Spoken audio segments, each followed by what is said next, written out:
Welcome back to another class of Communicative English. And in today's class, we are going to discuss about internal communication. As we have completed chapter number 1, which talks about letter writing, which talks about email writing, which also talks about the process of communication along with the basic forms of communication and the values of communication.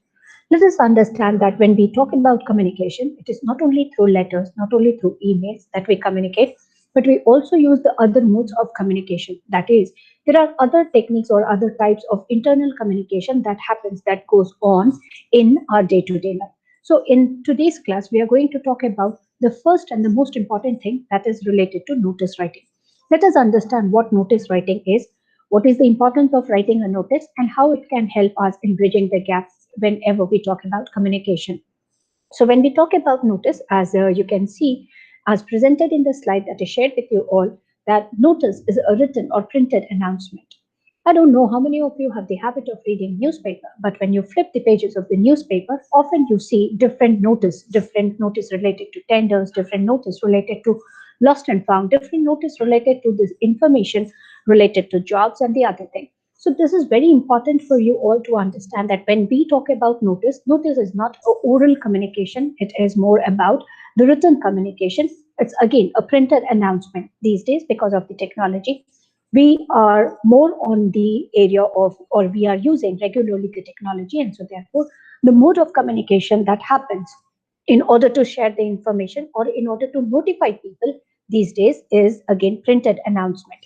So when we talk about the notice, we should always understand that notice can be issued either to one single individual or it can be shared with number of people. Say, for example, when you are writing a notice or when you are printing a notice in a newspaper, the newspaper will be subscribed by many number of people, and each one of them, whosoever is reading newspaper, they'll come to know about the information that you are sharing or that you are notifying. So please remember, notice can be issued to one single individual, or it can also be shared with large number of society or a group of people together.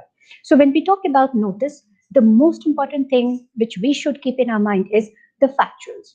Whatever we are going to inform in the form of notice, it must include only the facts and figures. You cannot issue notice for a false reason, or you cannot issue notice for anything that is creating ambiguity in the mind of the readers. So keep this in your mind that whenever we talk about notice, factuals are very, very important, and whatever the facts that we are sharing, it must have certain figures including wherever necessary.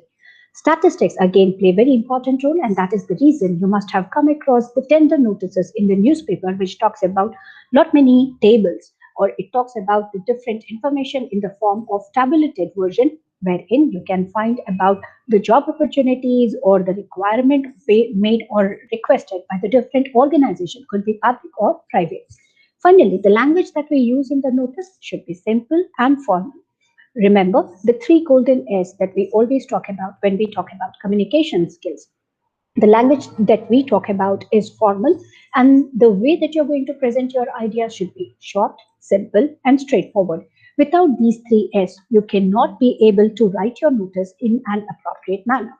So generally, the doubt that arises in your mind is what is a technique or what is the format in which we have to present our notices? Here, you need to understand that when we talk about notice writing, the first and the most important thing that we will be including while writing the notice is the name of the issuing authority, like the agency or the organization or the institution, whosoever is issuing the notice, we do mention their name on the top, followed by the date on which the notice is getting released or issued in public, further information of the public. Then comes the main subject line, that is the title of the notice. This is again very, very important. Most of the time, without title, it becomes very difficulty, or it can create problem in the mind of the reader. It will again create confusion or dilemma, stating what is it talking about. So therefore, do identify the right purpose and accordingly mention the title after mentioning the date and the name of the organization that is issuing the notice. Then comes the most important part, that is the body part.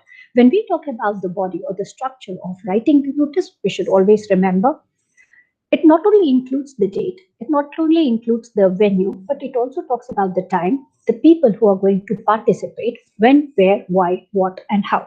These are the 5 WH family words that we have to always keep in our mind whenever we are presenting any of the notices. And finally, the notice will be signed by the signing authority. It will be mentioning, or it will talk about the person who has issued the notice and under whose custody or under whose authority the people are going to proceed or will respond. So keep this in your mind whenever you are writing or framing any of the notices. Here is a common structure, here is the common fact format of notice. Whenever we talk about the notice, notice is issued by the issuing agency or the authority, followed by the word notice, including the date on which it is issued. The main title is very, very important and it is must. You should keep this in your mind. Also remember, the body includes the date, time, duration, place, and venue, and the signature of the authority, whosoever is issuing the notice.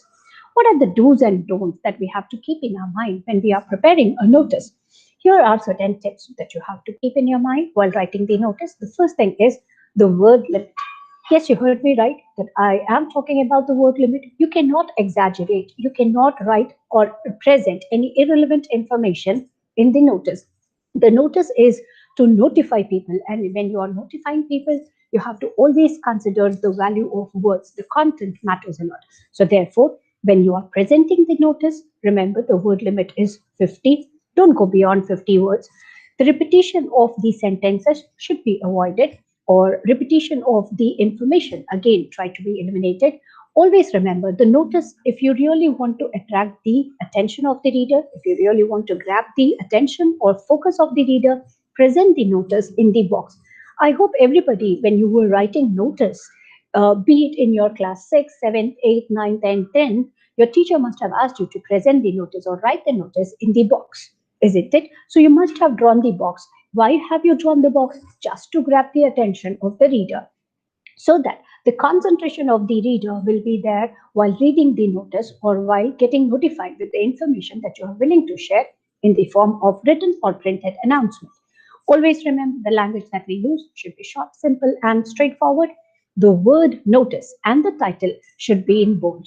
In case if you are using the technology, or say for example, if you're writing the e-notice, you can use different fonts. You can even bold it, or you can use italics or underline it. But in case if you're writing it on a piece of paper, then you can color it or you can underline it by using the other color pen. So keep this in your mind that it is very important to highlight the words notice and title. The last but not the least, the notice that you're writing should be eye-catching. It must grab the attention of the reader. It must always help the people to get the right information at the right time. What are the don'ts that we should always keep in our mind? As I stated, whenever you're writing notice, the information that you're sharing should be factual.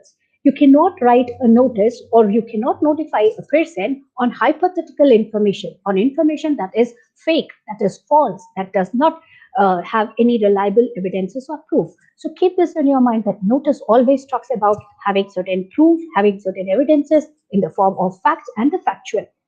Make sure that you are not sharing any of your personal information. Also remember, the question should not be included in notice. You cannot include any of the question. No interrogative sentences can be used while writing the notice. As said, you have to focus on certain WH family words like what, why, when, where, and who. If you have these 5 questions in your mind, accordingly, you can draft the statement and the body will be in the limit of 50 words. Otherwise, the thoughts, the logicality of that particular information may get haywired. So hence, you are advised to follow the instruction. Always remember, when you want to present any information in a logical manner, not to forget the WH family words and what are the 5 common words or the golden rule that you have to keep in your mind while writing the notice: what, why, when, where, and who. Finally, the purpose should be well drafted, well presented, and then keep in your mind that notice is just to notify people. It must have the clarity, it must present the clarity. That brevity should be there when you are presenting notice. So, dear friends, in today's class, we discussed about notice writing. That's all in this session. In case if you want to know more about notice writing, or whatever the different types of notices are, you can definitely get the information, or you can have the view of the different examples through watching the different materials that are shared on your class course. That's all in today's class. Do take care of yourself and have a fantastic day ahead.